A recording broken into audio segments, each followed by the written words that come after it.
High বন্ধুরা, আমি তনিমা বলছি ও মেকা তনিমা অধিকারী চ্যানেলে সবাইকে ওয়েলকাম জানিয়ে আজকে ব্লগটা শুরু করলাম। আজ হচ্ছে সোমবারের সন্ধ্যা থেকে ব্লগটা শুরু করেছি। তো এই যে এখন সোনাই পড়তে বসেছে, আমি ওদিকে সোনাইকে তুলে তারপরে ওদিকে গোপাল সোনাকে শয়নে দিলাম।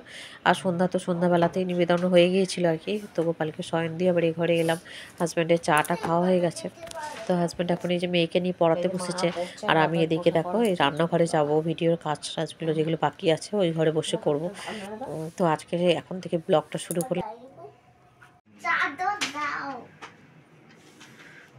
গুড মর্নিং ফ্রেন্ডস, আজকে আমার স্কুল আছে। আজকে এবার বাবা ওয়েডনেসডে। আর সোনাই খাবে আলু আর ক্যারট ভাজা দিয়ে ভাত। হ্যাঁ, আর একটু টিফিনে কিনে যাবে বাবা, বলো। চাউমিনও রেডি, হ্যাঁ তাই না? ইয়ে আলু। আজকে খুব ঠান্ডা। খুব ঠান্ডা লাগছে, কিচ্ছু হবে না, এক্ষুনি হয়ে যাবে। সোনাইয়ের জন্য একটু সবজি দিয়ে আর ডিম দিয়ে, ডিমের সাদা অংশটাই সোনাই বেশি পছন্দ করে, কুসুমটা খায় না। সোনাইয়ের জন্য ওদিকে চাউমিন করেছে, এদিকে হাজব্যান্ডের জন্য হচ্ছে রুটি আর ওই যে গাজর আর হচ্ছে আলু ভাজা, মিষ্টি এগুলো দিয়ে দিয়েছে। আর 1 বোতল জল দিলাম সোনাইকে, হাজব্যান্ডও 1 বোতল জল নিয়ে নিয়েছে। আর এদিকে হাজব্যান্ড খেতে বসেছে একটু লিকার চা। তো লিকার চা আর বিস্কিট খেয়েই যায়, আর ওই শিয়ালদার ওখানে গিয়ে টিফিনটা খেয়ে নেয়, নাহলে অফিসে গিয়ে টিফিনটা খায়। আর এখানে দেখো এই যে মাখা মাখা তরকারি করে দিয়েছে, আগের দিনে ছিল আর কি, সেটাই গরম করে দিলাম।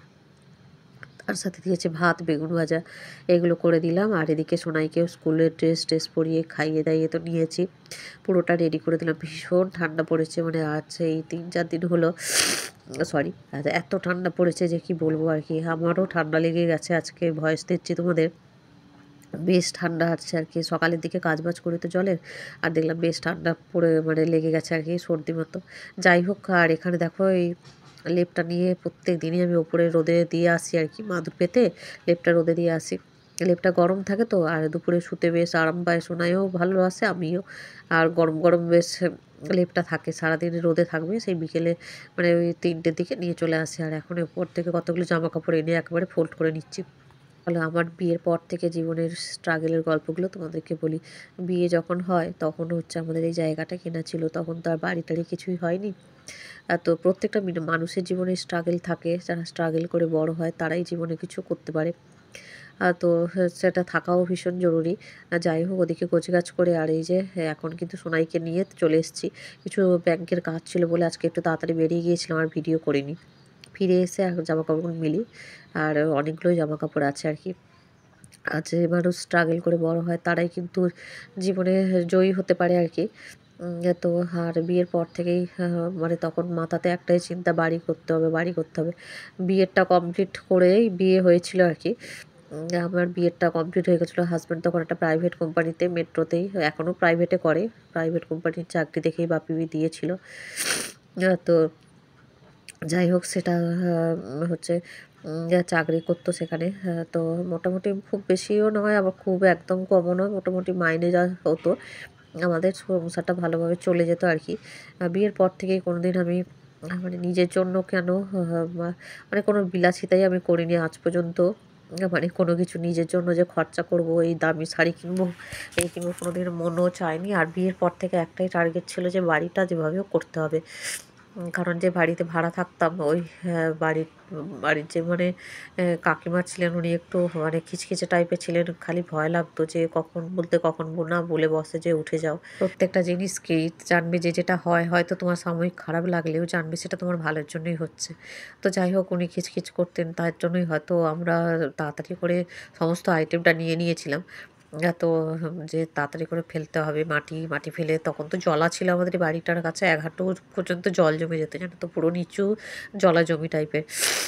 যাই হোক, আর তো তারপর থেকেই ওই 2-3 মাস পর থেকেই আর কি তো মাটি ফেলা শুরু হলো, শুরু করে তারপরে সেটাকে হচ্ছে ভরাট করার কাজগুলো শুরু করলাম আমার বিয়ের পর থেকে।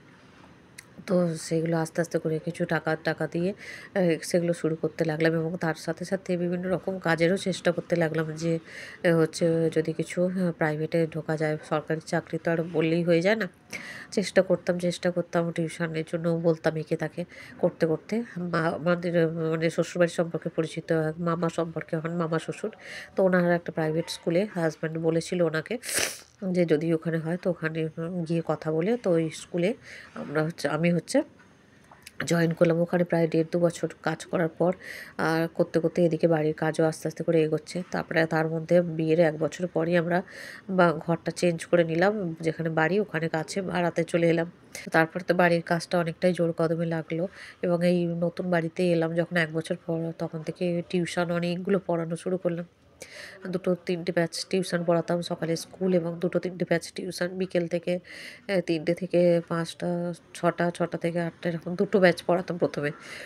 তো এরকম করে করে টিউশন পড়াতাম। তো যা কিছু টাকা ইনকাম হতো পুরোটাই বাড়ির কাজে, এবং হাজব্যান্ড যেটুকু যা ইনকাম করতো শুধু খাওয়া দাওয়া ছাড়া, ঘর ভাড়া ছাড়া পুরোটাই ঘরের কাজে। একটা টাকাও আমরা নিজেদের জন্য মানে কোনো কিছুই খরচা করিনি আর কি। তখন মন প্রাণ ধ্যান একটাই ছিল যে বাড়িটা করতে হবে। তারপরে তো জোর কদমে শুরু হলো বাড়ির কাজ।